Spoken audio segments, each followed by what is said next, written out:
Okay, sweetie, det her det hedder ego, ikke?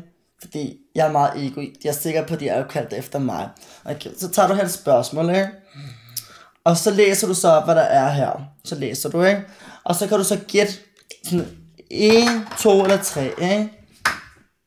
Nej, du var forkert. Du tabte, ikke? Og det er til mig så, ikke? Er du med på, hvordan man spiller det her spil? Nå, så vi prøver igen. Okay. Det mest irriterende ved mig. Jeg tror ikke, der er noget irriterende ved mig. Så ved jeg meget ego. Eller ikke ego, men... Oh my god, jeg ej, hvor er det dårligt, altså.